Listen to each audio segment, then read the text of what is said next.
And then 2 weeks later, on Valentine's Day, which is my birthday, we had a son born. And imagine every daddy out there thinking about, you know, I dreamt everything my dad dreamt about. Going out in the backyard, tossing a football and playing baseball and going camping and fishing and hunting. A lot of things my father did with me, I thought about doing with my son. My little brother Danny had his son born 11 days before Hunter. I dreamt about those two getting together and playing football together and playing tackle man with a ball in the backyard. I dreamt of all those things. Day in the hospital, first person I called, Thurman Thomas. And the reason was, he had 3 girls.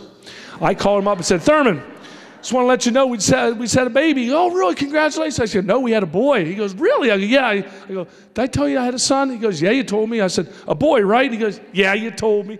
I rubbed it in so much on him because he had 3 girls. But I was a proud papa. I mean, this was a son born on my birthday. How special is that? Valentine's Day. And I named him Hunter. I love to hunt. I love to fish. I love to camp. I like to go outdoors. And I named him Hunter. And unfortunately, 4 months into his life, he was diagnosed with a fatal disease called Krabbe leukodystrophy. And for those people out there who don't know what it is, I'm going to take a minute to let you know.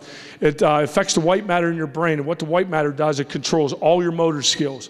Pretty much everything we take for granted each and every day, the movement of your arms, your legs, your hearing, your sight, your swallowing.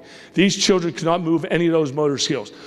The average life is only 14 months. Well, my son lived to be 8.5 years old. And it's not because of the disease wasn't that bad, because he was on oxygen 24 hours a day. He had to be suctioned about 150 times a day because he had no muscle strength to swallow on his own. He's on so many different medications, ate through a JG tube, all those unbelievable things. But the reason he made it is because he loved it he has at home.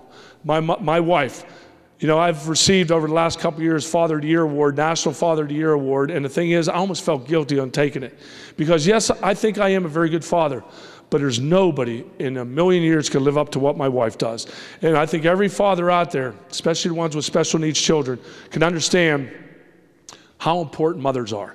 Mothers, God bless y'all, because my wife is Mother of the Year every day of her life. She has sacrificed her life. It has changed her life. My wife's faith is now carries her along each and every day. But she is Mother of the Year every day of her life. I don't know how she does it. I know I couldn't do it. I'm being honest with you. I do what I have to do. I have 2 other, thank God we have another daughter that's healthy, but I have 2 girls. And that's pretty much when my son was around. That was my job, not so much job, but that was my duty to make sure my daughters were taken care of, because a lot of times my wife had to spend majority of time with my son because he was 24-hour-day care. But the thing is, throughout the course of his life, we treat him just like he was one of us. My daughters would play with him, they would roughhouse with him, but he was just, he was Hunter. He was us. It didn't matter that he had oxygen, that he couldn't move a muscle in his bone. He was a Kelly. He was a fighter. He was the toughest little boy I've ever met in my life. And I remember when I was in New Orleans, the day that I was picked to be in the Pro Football Hall of Fame, I went to bed every single night praying to the good Lord that if it's His will, please let my son be there the day that I'm inducted into the Pro Football Hall of Fame. August 3rd, my son was there the day that I came to this beautiful city, and I was able to give my acceptance speech in front of my son.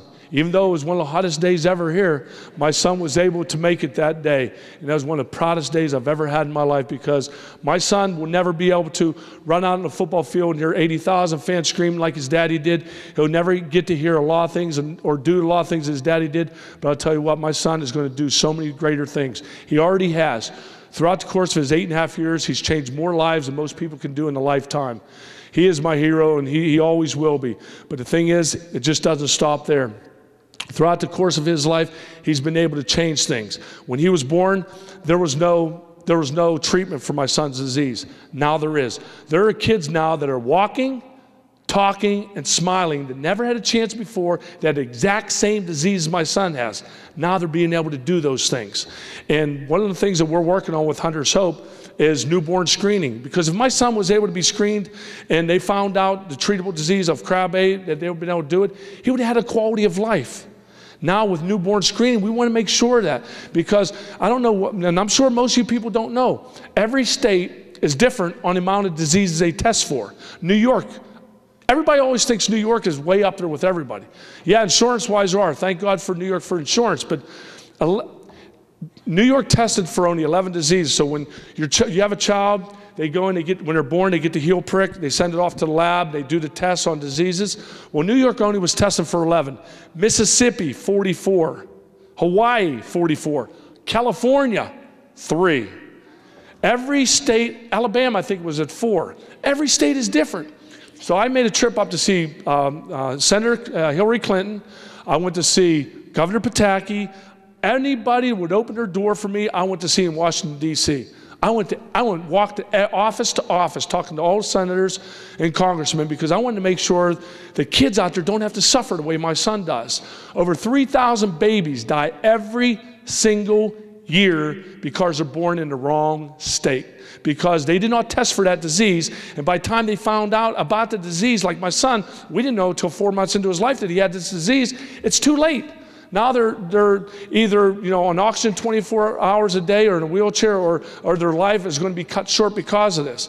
And when I found out those stats, I said, you know what? This is my commitment. Now this is where I'm going, because I know if my son was tested early enough, he could have a quality of life. I saw what he goes through. It's not good. And the thing is, I'm in a position where I can do something about it, and I'm going to do something about it. Until they test for all the treatable diseases, and they're 60, I'm not going to stop until they do it. And I guarantee you within the next 3-4 years, they're going to be testing in every state for that amount of diseases.